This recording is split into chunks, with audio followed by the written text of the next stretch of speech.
दुश्मन कभी। रामू, तुम्हें अभी भी बुखार है, दवाइयां लेना मत भूलना। मैं अपना ध्यान रखूंगा। तो आप ये बात खास तौर पर चाहते हैं कि अछूतों को सरकारी नौकरियां मिले? जी, निश्चित रूप से। क्यों ऐसा चाहते हैं आप? कानून के अमल के मामले में हमारा अनुभव बहुत ही बुरा है। अधिकतर मामलों में कानून का उपयोग पिछड़ी जाति के लोगों के विरुद्ध हुआ है। मैं मानता हूं कि आप अछूतों की बेहतरी के लिए हमेशा कोशिश में रहे हैं, लेकिन क्या सवर्ण आपकी इस काम में मदद करते हैं? ऊंची जाति के सभी हिंदू नीची जाति के लोगों को गंदा काम करने पर मजबूर करते हैं। वो सोचते हैं कि अछूत अगर ये काम करना छोड़ देंगे तो उनका जीवन स्तर सुधरने लगेगा और वो सवर्णों की हर स्तर पर बराबरी करेंगे। हिंदुस्तान का संविधान अछूतों के साथ सही बर्ताव करे, इसके लिए आपके मुताबिक क्या सही तरीका हो सकता है?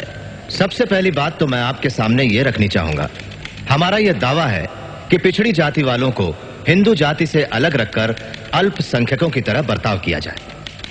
दूसरी बात, पिछड़ी जाति के अल्पसंख्यकों को दूसरे किसी भी अल्पसंख्यक जाति से अधिक राजनीतिक संरक्षण की आवश्यकता है। वो भी इस वजह से क्योंकि अछूत हमेशा शिक्षा के क्षेत्र में पिछड़ा हुआ, आर्थिक दृष्टि से गरीब, सामाजिक रूप से गुलाम और यहां तक कि राजनीतिक दृष्टि से कमजोर रहा है और किसी भी अन्य संप्रदाय की तुलना में। इसलिए हमारा दावा है आरक्षण का, और वो भी वयस्क मताधिकार के साथ। और वयस्क मताधिकार ना हो तो फिर हम स्वतंत्र चुनाव क्षेत्र चाहेंगे, कुछ और ऐसे संरक्षण चाहेंगे जिसमें उनके लिए अच्छी शिक्षा हो और सरकारी नौकरियों में उनका प्रवेश। मिस्टर सोलंकी, क्या आपका भी यही मानना है? हाँ, बिल्कुल। आपने अपनी जो ये योजना अभी हमारे सामने रखी, अगर उसे हिंदुस्तान के संविधान में शामिल कर लिया जाए तो क्या उससे हमेशा के लिए वर्ग संघर्ष शुरू नहीं हो जाएगा? हो सकता है, लेकिन ये बहुसंख्यकों के रुख पर निर्भर करेगा सर। आप एक दूरदर्शी राजनीतिज्ञ हैं और आप ऐसी मांगे हरगिज नहीं करना चाहेंगे। मेरा दृढ़ विश्वास है और मेरी ये इच्छा है कि कभी सारा हिंदुस्तान एक होगा, और यकीन है कि वो समय आएगा जब इन सब बातों की कोई आवश्यकता नहीं होगी। लेकिन वो निर्भर करेगा कि अल्पसंख्यकों के प्रति बहुसंख्यकों का रुख कैसा है।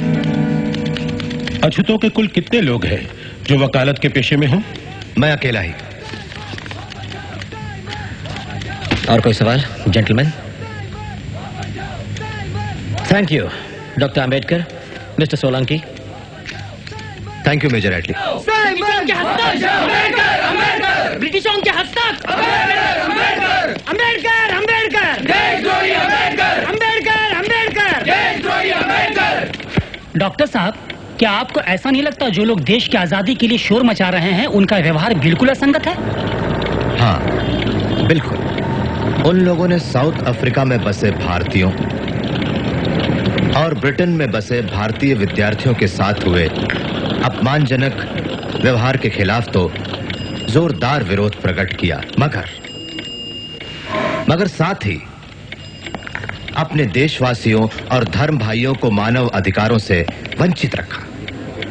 ये व्यवहार असंगत, खुदगर्जी भरा हुआ और बेशर्मी का है। इसलिए मेरा संपादकीय कहता है कि हमें पूरी ताकत के साथ कदम उठाना चाहिए ताकि ये पता चल जाए सवर्णों को कि छुआछूत का पालन करना उतना ही खतरनाक है जितना जबान पर दहकता हुआ कोयला रखना।